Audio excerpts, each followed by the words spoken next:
Hi everyone. Today I'll be talking about our work on fast and efficient locomotion while learning gait transitions. This is a joint collaboration with my advisor, Professor Byron Booth from University of Washington, as well as my collaborators from robotics at Google, including Tingnan Zhang, Erwin, and Gait. So before I delve into the technical details, let me start with some inspiration from the animal world. Quadruped animals have been known to exhibit a wide variety of locomotion patterns known as gaits. For example, at low speeds, these kind of animals usually move one leg at a time, creating what is known as a walking gait. As the animal walks faster, it likes to synchronize its diagonal legs, creating what is known as a trotting gait. As the animal walks even faster, it usually likes to gallop or run, which is characterized by all four legs leaving the ground at the same time. Long history of study in biology have told us that animals do have their preferred gait at each desired speed. And some recent study also show that,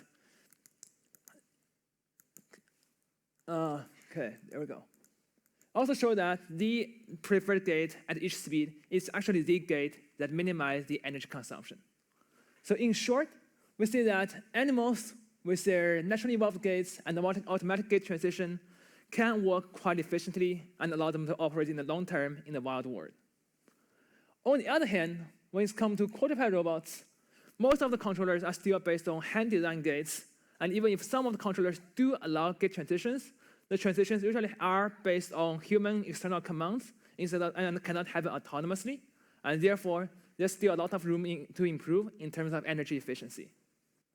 So why is this learning the gait optimization difficult? Well, let's start by taking a look at some of the existing methods of locomotion. One method of doing this is kind of more based on optimal control.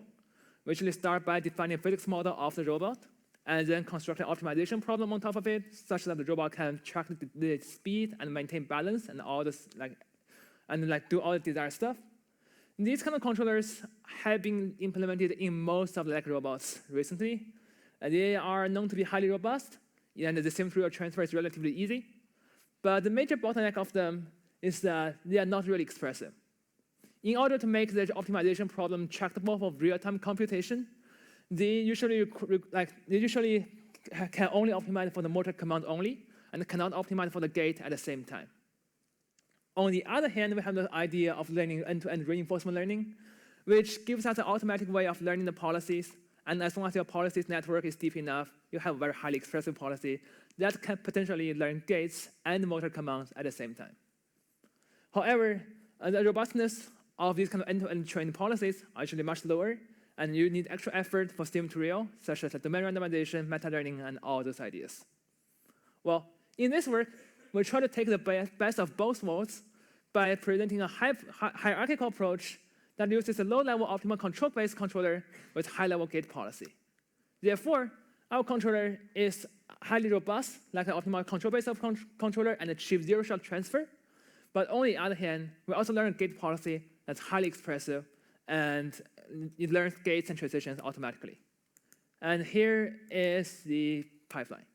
So starting off, this is what a classic, traditional optimal control pipeline looks like. You have different controllers for swing and stance legs. They take in robot states, such as the velocities, the motor angles, and the IMU. They give motor commands to the robot. And as I said before, since these kind of controllers usually cannot optimize for the gaits and the motor commands at the same time, you need some external thing to generate these kind of gait commands first. And these kind of gait integrators are usually open loop. I just say I want this leg to be in the air at this time and in the ground sometime later. But in this work, we add extra policy on top of it that can generate gaits for us. The gait policy takes in the actual velocity of the robot and outputs some parameters to the phase integrator, which will in turn generate the desired gait. And let's talk about the low-level controller first. This is more or less based on the work from DiCarlo et al. From MIT, so I encourage you to read their paper if you want to know the fuller details. But in short, we have a separate control strategy for swing and stance legs. For the swing leg, we just start by defining the key point in the swing trajectory, fit the trajectory by interpolating through the points, and tracking the trajectory using PD controller. For the stance legs, we look at the MPC problem of optimizing for the foot forces, like the 4 forces up here, subject to a few constraints such as robot dynamics, context schedule, and friction. And as I said, this controller is usually robust, but it cannot optimize for the gates at the same time. So we built a phase integrator on top of it to generate the gates for us. Due to the cyclic nature of locomotion, we use a cyclic representation of the gates as well. We define a phase variable for each leg, which decides the leg's progress in the current locomotion cycle. As you can see over here, the phase goes from 0 to 2 pi as the leg goes from swing in the air to stance on the ground and back to swing again as the phase wraps around 2 pi.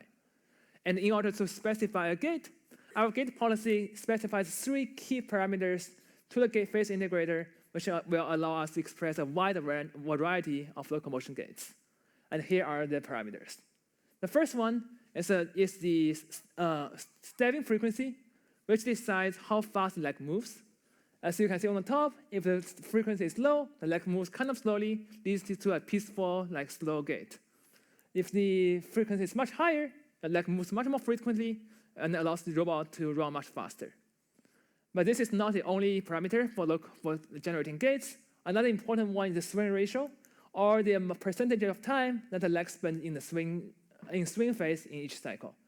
So if the swing ratio is low, the leg spends most of the time in the ground, so it kind of gives me a slow, quasi-static gait.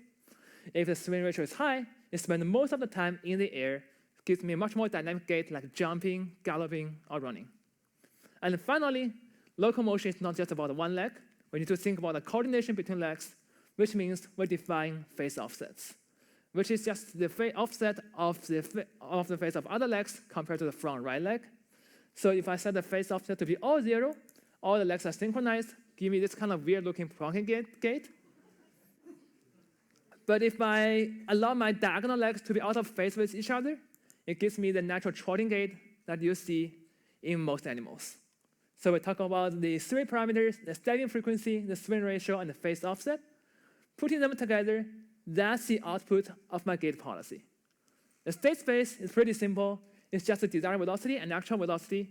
We don't have actual information like motor angles or IMU, because the actual task of balancing the robot and tracking the velocity is delegated to the low-level controller, so we don't need them for the high-level policy, which also makes the training significantly easier. Speaking of training, we take a model-free approach, treating the phase integrator, the low-level controller, and the robot dynamics as part of the environment. And we define a very simple reward function based on a life bonus, speed tracking penalty, and energy penalty. And then we just train our policy using a model-free algorithm actually called CMA-ES based on evolutionary strategies. And that's how we get the nice gait policy. Now let's talk about the results. Well, the first one I want to show is that with a low level being the convex MPC controller, our robot can run really fast up to 2.5 meters per second, which is pretty impressive for a robot of this small size. And here is the video of the robot accelerating. You can see that initially it's not working really fast, but as the robot accelerates, it's also changing its gait, and it's becoming much more dynamic. And as the robot reaches 2.5 meters per second, in the end, it actually has a significant air phase, and actually had difficulty tracking this robot when I'm holding GoPro in my hand. Let's take a look at the detail of that video. When the robot is initially walking at a low speed, it's actually moving one leg at a time, giving us the walking gait. But as the robot speeds up, its diagonal legs become more synchronized, giving us the nice trotting gait. And eventually, as the robot goes really fast, it's going to give us a fly trotting gait, which is similar to a trotting gait, but with a phase in which all the 4 legs leaving the ground at the same time. And this may not be super clear in this video, but if you go to our website, there will be an additional video of indoor robot fly trotting that's much cleaner. And now let's speak about efficiency. Before I talk about the efficiency of our learning policy, let's first plot a few energy curves of our manual design policies, where the x-axis is going to be the robot's velocity.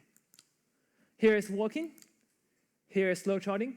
Just by comparing these 2 curves, you already kind of see that walking is more preferred at low speed, and slow trotting is more preferred at the higher speed.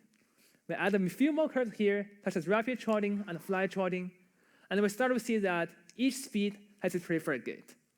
If we take a look at the entire curve here, we see that like, walking is kind of preferred at low speed, trotting medium speed, fly trotting higher speed, which is consistent with our result of the learn gait policy. Now let's add in the curve of learning policy.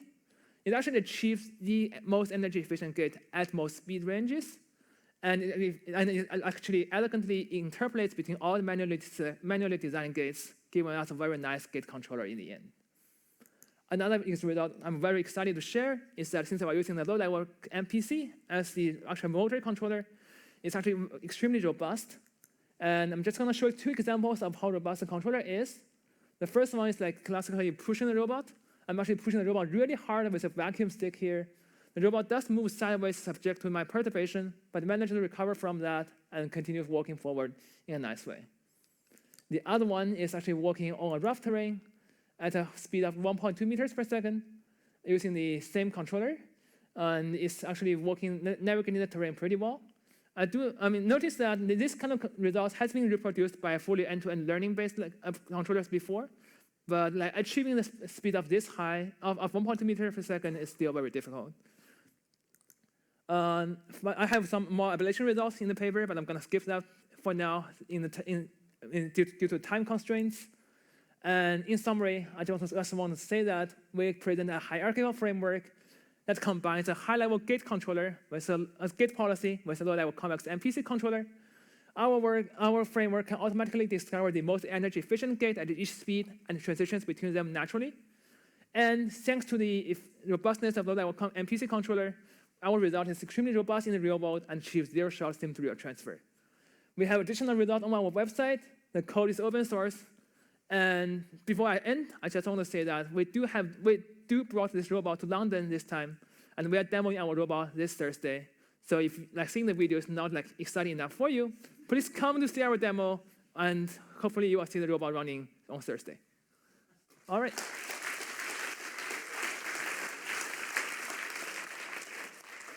Wonderful. Thank you. Thank you so much. Now, do we have questions? Yes, over there, please. Hello. Thanks for the presentation. My question is how important to have the same MPC controller during training and evaluation? Do you need the same? So your high-level policy does generalize to different low-level controller? So if you look at I think the short answer is yes. As long as the MPC controller is reasonably tuned for the hardware, I would say that the same gait policy would even generalize to different robots if the low-level MPC controller is properly tuned for each robot. Like if you set, for example, the mass correct, the friction constraint correct, then the high-level gait policy will even work with very different low-level controllers. Do you have experiment results on evaluating different low-level controller? I only have one A1 robot, so I cannot evaluate on different robots. But in simulation, I do try to modify all the fixed parameters, such as adding the friction and adding the mass and stuff. Well, it is true that if you change all the fixed configurations, you'll get a very different energy consumption curve. So you need to re-optimize your gait policy for the most energy efficient gait at each speed. But the same gait policy should work on all kind of MPC controllers as long as it's reasonably tuned. Okay, thanks. Mm-hmm. And we had a second question in the front here, please.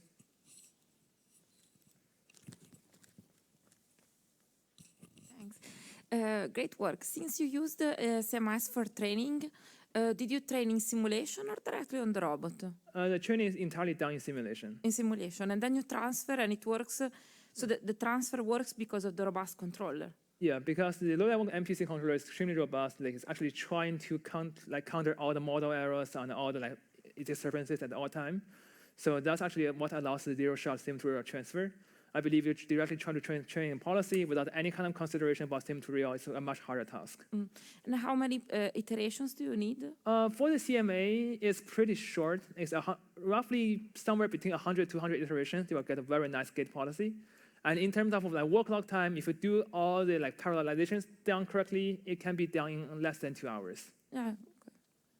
Great. And we have also some virtual questions. I'll pick one of them, which is short. Did you discover any new gaits? I guess by new, it probably means the gaits you have not seen in quadruped animals. Mm-hmm. And I want to say that actually another lesson I learned when doing this project is that animals and robots are not exactly the same. Well, you see that like galloping is preferred for animals, but galloping is not learned by the policy. I did went ahead and try to force galloping to happen with my policy by like forcing the front two legs to be not too far away from each other. That does end up giving me a galloping, but the energy efficiency is kind of 30% worse than fly trotting. One explanation for that is that my robot does not have a spine. And it is studied in biology that spine can act as sort of an energy storage component, like a spring, which can allow you to save and then like burst out energy as it gallops. And it's not possible for this robot to have that, which may be a reason why galloping is not efficient here. So yeah, I guess in terms of neogates, fly trotting is it's a neogate that's not seen in animals. And in the end, I guess whatever is the more energy efficient one is what is always learned here. Cool, wonderful, thank you. Thanks to Yang.